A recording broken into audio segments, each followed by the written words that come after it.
भ्रष्टाचारी का मतलब ये होता है कि आपका सबसे बड़ा राष्ट्र का दुश्मन, और राष्ट्र के दुश्मन के साथ कुछ भी करना कोई गुनाह नहीं होता है। वो अपराध जो करता है तभी न पुलिस कस्टडी में है।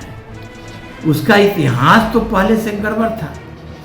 अगर पुलिस कस्टडी में नहीं रहता, आपराधिक नहीं रहते, तो उनका हत्याएं नहीं होती। ठीक भी जो है तो भ्रष्टाचार में इतने लिप्त थे, और जो इनकी कैरेक्टर जो रहा है वो मानवीय संवेदना से बाहर रहा है। प्रशासन की सख्ती जरूरी है, कानून का भय होना चाहिए।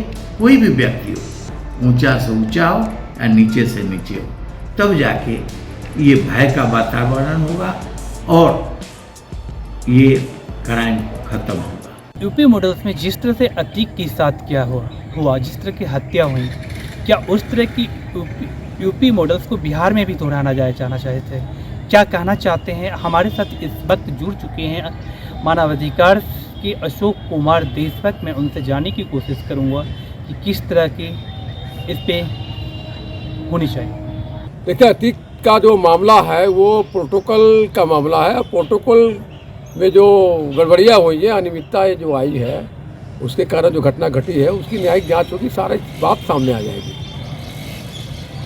यानी अतीक की हत्याओं के साथ साथ जिस तरह से यूपी में भ्रष्टाचारियों के विरुद्ध बुलडोजर लगातार चलाया जा रहा है, दीमक की तरह चाट रहा है, और विकास दर जो हमारा होना चाहिए हिंदुस्तान का, वो हिंदुस्तान का विकास दर भी भ्रष्टाचार के कारण ही कम हुआ है।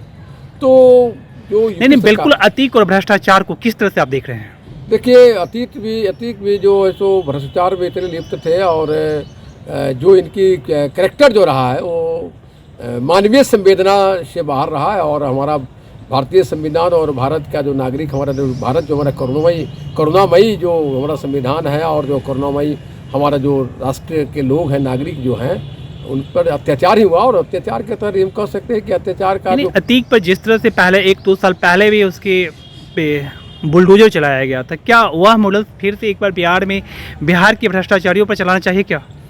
जी बिल्कुल। भ्रष्टाचारी का मतलब ये होता है कि आपका सबसे बड़ा राष्ट्र का दुश्मन, और राष्ट्र के दुश्मन के साथ कुछ भी करना कोई गुनाह नहीं होता है। वो हाँ, ये हम कह सकते हैं कि जो कानून हमारा जो संविधान है उससे परे कार्रवाई हो रही है। इस पर थोड़ा हम उस पर विचार कर सकते हैं, लेकिन भ्रष्टाचारी है तो भ्रष्टाचार जो हमारे देश को बर्बाद कर रहा है, जो सबसे बड़ा राष्ट्र हमारा सबसे ऊपर होता है, और राष्ट्र का दीमक जो भ्रष्टाचारी है, उन पर कोई भी कार्रवाई किया जाना कोई ज़्यादा ये नहीं होनी चाहिए। जिस तरह बिहार में बालू माफिया है, ज़मीन माफिया है, और विशेषकर ज़मीन की जो माफिया है, जिसमें विशेषकर यानी जितना मांझी तक भी इससे प्रभावित है, इस पर क्या कहना चाहते हैं आप? देखिए, बालू माफिया और भू माफिया, जहाँ तक ये सवाल है तो इसका इजहार कर रहे हैं, लेकिन जड़ पर जाना चाहिए कि भाई जो भी संपत्ति आपका है वो जांच होनी चाहिए कि आपने जो संपत्ति अर्जित की है वो कहाँ से आया, और वहाँ वो भ्रष्टाचारी जब साबित होता है तो उसको बुलडोजर चलना चाहिए, तभी जाके कुछ ना कुछ यहाँ जो है सो विकास का दर ये होगा और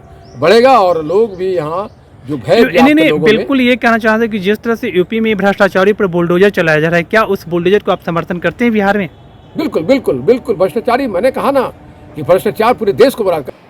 मुख्यमंत्री जी भी अच्छे हैं, लेकिन कहीं ना कहीं इच्छा शक्ति की कमी है।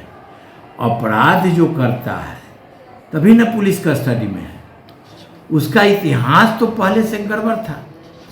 अगर पुलिस कस्टडी में नहीं रहता, आपराधिक नहीं रहते, तो उनका हत्याएं नहीं होती। वो जो गड्ढा खोदेगा वही ना गड्ढा में गिरेगा। इतिहास बतलाता है। वो ये भी तो कितने माँ बहुओं की सिंदूरों को उन्होंने पूछा, बहुत सारे लोगों का, उनका इतिहास अपने आप में अलग है। वहाँ के मुख्यमंत्री का इच्छा शक्ति अलग है।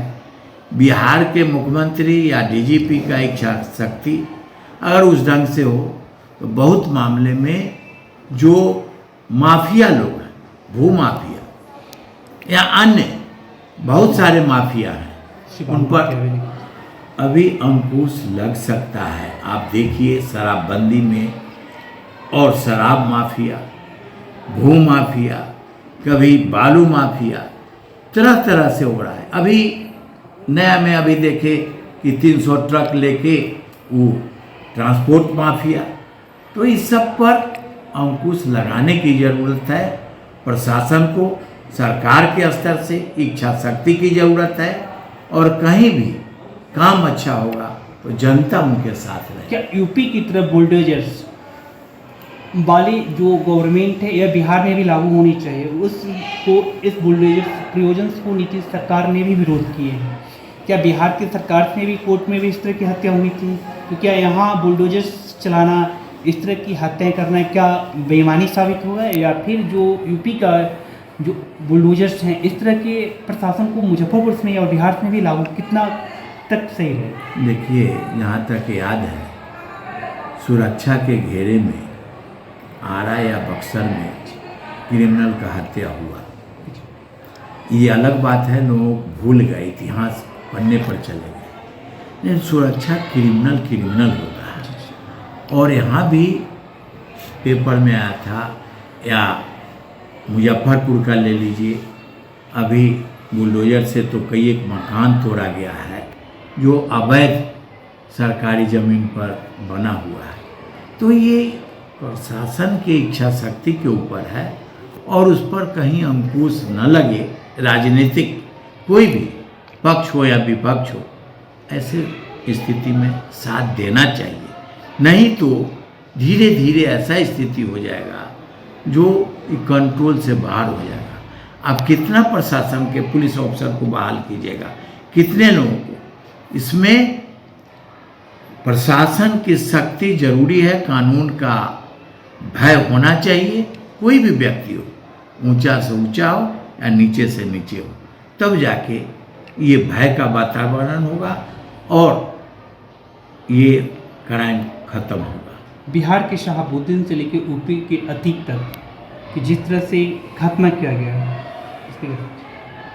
इसमें प्रशासनिक बात है, उसमें ज़्यादा नहीं हम बोलना चाहते हैं।